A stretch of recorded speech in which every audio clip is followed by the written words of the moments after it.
Top quality और consistent performance के लिए सिर्फ सिल्वर पंप नाम याद रखना।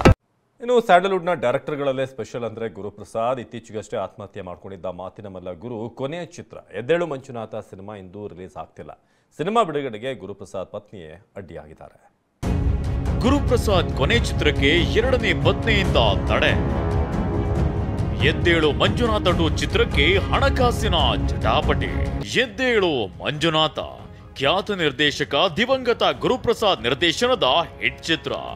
ಈ ಚಿತ್ರ ಸಕ್ಸಸ್ ಬಳಿಕ ಗುರುಪ್ರಸಾದ್ ಎದ್ದೇಳು ಮಂಜುನಾಥ 2 ನಲ್ಲಿ ತಾವೇ ನಟನಾಗಿ ನಟಿಸಿದ್ರ ಜೊತೆಗೆ ಚಿತ್ರಕ್ಕೂ ಆಕ್ಷನ್ ಕಟ್ ಹೇಳಿದ್ರು.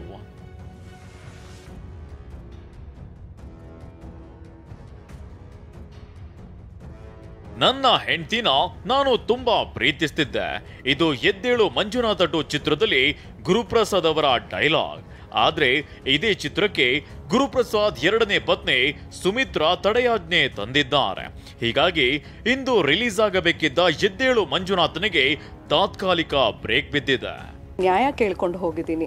ಅಡ್ಗಾಲು ಅಂದರೆ ಈ ಸಿನಿಮಾಗೆ ಸಂಬಂಧಪಟ್ಟಂಥ ಕೆಲವು ವ್ಯಕ್ತಿಗಳಿಂದನೇ ಮೋಸ ನಡೀತಿದೆ, ವಂಚನೆ ನಡೀತಿದೆ, ಇದನ್ನು ಹೇಳಲೇಬೇಕಾಗಿ. ಸೊ ಅದಕ್ಕಾಗಿ ನಾನು ನ್ಯಾಯಾಲಯದ ಮೆಟ್ಲು ಏರಿದ್ದೀನಿ.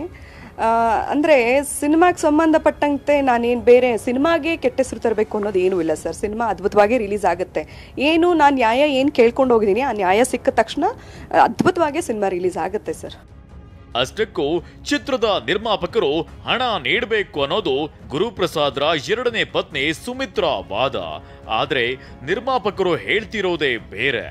ಚಿತ್ರ ರಿಲೀಸ್ ಆಗಿ ಲಾಭ ಬಂದ್ಮೇಲೆ ದುಡ್ಡು ಕೊಡಿ ಅಂತ ಫಿಲ್ಮ್ ಚೇಂಬರ್ ನಲ್ಲಿ ಸಹಿ ಮಾಡಿದ್ದಾರೆ. ಹೀಗಿದ್ರು ಚಿತ್ರ ರಿಲೀಸ್ಗೂ ಮೊದಲೇ ದುಡ್ಡು ಕೇಳಿದ್ರೆ ಹೇಗೆ ಅಂತಿದ್ದಾರೆ ನಿರ್ಮಾಪಕ ರಮೇಶ್. ಅವ್ರು ಬಂದು ಚೇಂಬರ್ ಅಲ್ಲಿ ಬಂದು ಸೈನ್ ಮಾಡಿ ಲಾಭ ಬಂದ್ಮೇಲೆ ಕೊಡಿ ಅಂತ ಹೇಳಿ ಸೈನ್ ಮಾಡಿದ್ಮೇಲೆ ಈ ಖರ್ಚೆಲ್ಲ ಮಾಡಿ ರಿಲೀಸ್ ಮಾಡೋ ಟೈಮಲ್ಲಿ ನನಗೆ ದುಡ್ಡು ಕೊಡಿ, ಫಸ್ಟೇ ದುಡ್ಡು ಕೊಡಿ ಅಂತ ಕೇಳೋದು ಎಷ್ಟು ಮಟ್ಟಕ್ಕೆ ಸರಿ?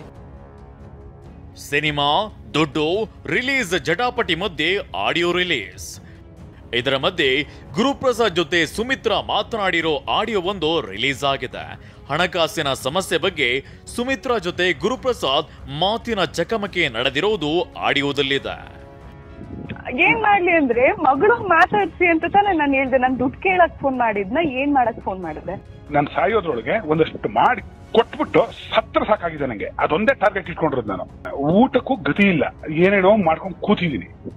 ನಾನು ಕೆಲಸ ಮುಗಿಸಿ ಕೊಡೋರು ಕೊಟ್ಬಿಟ್ಟು ನಿಮ್ಗೊಂದಷ್ಟು ಉಳಿಸ್ಬಿಟ್ಟು ನಿಮಗೆ ಮಗಳಿಗೆ ದುಡ್ಡು ಕೊಟ್ಬಿಟ್ಟು ಅವತ್ತು ನೈಟೇ ಸಾಯ್ಬೇಕು ಅಂತ ನನ್ನ ಆಸೆ. ಈ ಆಡಿಯೋ ಬಗ್ಗೆ ಸ್ಪಷ್ಟನೆ ನೀಡಿರೋ ಸುಮಿತ್ರಾ, ನನ್ನ ಮಗಳಿಗೆ ಹುಷಾರಿಲ್ಲದಿದ್ದಾಗ ಫೋನ್ ಮಾಡಿದ್ದೆ, ದುಡ್ಡು ಕೇಳೋಕೆ ಮಾಡಿರ್ಲಿಲ್ಲ. ಇಂಥ ಸಮಯದಲ್ಲೇ ನೀಚರು ಆಡಿಯೋ ರಿಲೀಸ್ ಮಾಡಿದ್ದಾರೆ ಅಂತ ಕಿಡಿಕಾರಿದ್ದಾರೆ.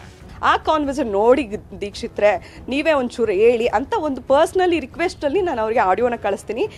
ಏನ್ರಿ ಕರ್ಮ ಇದು ಅನ್ನೋದು ಅವರು ನನಗೆ ಮೆಸೇಜು ರಿಪ್ಲೈ ಮಾಡ್ತಾರೆ. ದೀಕ್ಷಿತ್ರು ಫೋನ್ ಮಾಡಿ ಇಬ್ಬರು ಮಾತಾಡ್ತೀವಿ ಸರ್, ಅದನ್ನು ಕೊಟ್ಟಿಲ್ಲ. ಈ ಥರ ಗಂಡ ಹೆಂಡತಿ ಸಂಬಂಧದ ವಿಡಿಯೋನ ಅವ್ರ ಕೊನೆ ಆಡಿಯೋ ವಿಡಿಯೋ ಅಂತ ಪಬ್ಲಿಷ್ ಮಾಡ್ತಿರೋ ನೀಚರಿಗೆ ನಿಜವಾಗ್ಲೂ ಏನಂತ ಕರಿಬೇಕು ಅನ್ನೋದು ಗೊತ್ತಿಲ್ಲ ಸರ್. ಕನ್ನಡ ಚಿತ್ರರಂಗಕ್ಕೆ ವಿಭಿನ್ನ ಚಿತ್ರಗಳನ್ನು ನೀಡಿ ಪ್ರೇಕ್ಷಕರನ್ನ ರಂಜಿಸಿದ್ದ ಗುರುಪ್ರಸಾದ್ ಅವರ ಕೊನೆಯ ಚಿತ್ರವನ್ನ ಅದ್ಧೂರಿಯಾಗಿ ರಿಲೀಸ್ ಮಾಡಿ ಗೌರವ ಸಲ್ಲಿಸಬೇಕಿತ್ತು. ಆದ್ರೆ ಇಲ್ಲಿ ಹಣಕ್ಕಾಗಿ ಕಿತ್ತಾಡಿಕೊಳ್ತಿದ್ದಾರೆ. ನಿಜಕ್ಕೂ ಇಲ್ಲಿ ಸಮಸ್ಯೆ ಇದೆಯಾ ಅಥವಾ ಇದೆಲ್ಲ ಪ್ರಚಾರದ ಗಿಮಿಕ್ಕ? ನಿಜಕ್ಕೂ ಇಂದು ಮಂಜುನಾಥ ಎದ್ದೇಳ್ತಾನ? ಕಾದು ನೋಡ್ಬೇಕಿದೆ. ಮಾಲ್ತೇಶ್ ಜಗೀನ್, TV9 ಬೆಂಗಳೂರು.